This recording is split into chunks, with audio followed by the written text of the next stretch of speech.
Друзья, всем привет! Спрашиваете иногда недорогие дома у нас. Хочу рассказать о нестандартном доме, который, получается, верхний этаж у нас, получается, каркас, обшитый дубовыми досками. Значит, такого, конечно, стиля, я не знаю, как назвать этот стиль дома, но он большой, 300 квадратов, он жилой, в принципе. На данный момент здесь, значит, у людей пока газ не заведен, но покажу сейчас, где он у нас есть. Так вот, смотрите, ребят, вот газовая труба, то есть буквально здесь порядка, там, меньше 50, наверное, 100 метров, вот здесь вот так вот. А вид открывается здесь достаточно хороший, вот у каждой комнаты, посмотрите, вокруг дома, видите, у нас сделаны балконы. То есть, как бы, тут надо приложить идею, мысль, вот те, кто любит такого нестандарта, вот такой моментик есть.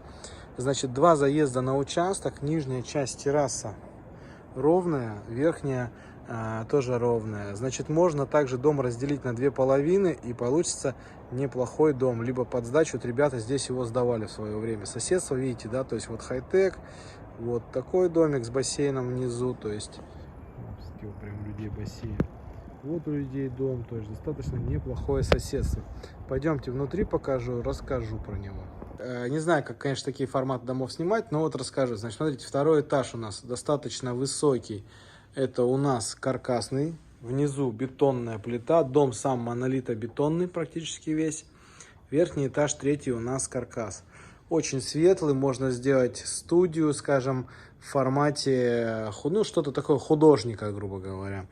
Люди занимаются, видите, как деревяшками, слэбы лежат, поэтому вот такой вот стиль. И дуб присутствует, и все остальное дерево.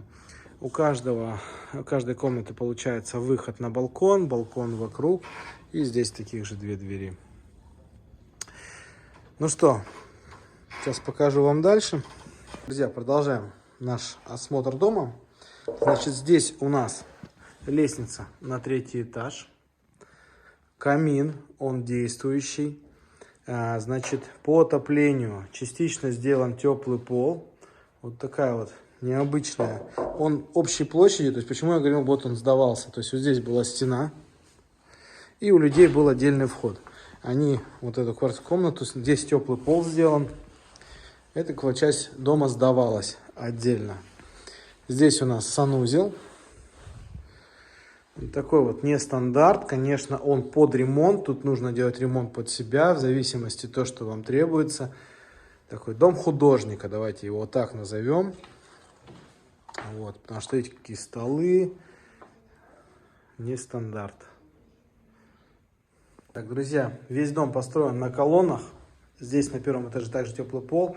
Это вот колонны, варгелит, все закручено.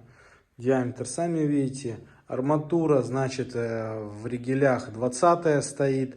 Вот такой вот формат дома. Очень нестандартный. Здесь санузел. Ну и здесь сердце дома. Это вот этот вот котел. Этот котел дровяной у нас сейчас стоит. Он именно подключен через дровник. На нем сделана уже водяная шуба. И она уходит в теплый пол. Вот такой вот нестандарт. 10 соток земли, 300 квадратов дом.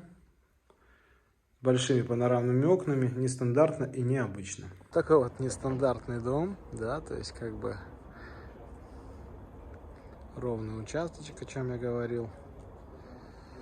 Вот такой вот нестандарт. Дом художника. Если кого интересует, центральный Сочи. Обращайтесь, пишите. Цена 17 миллионов.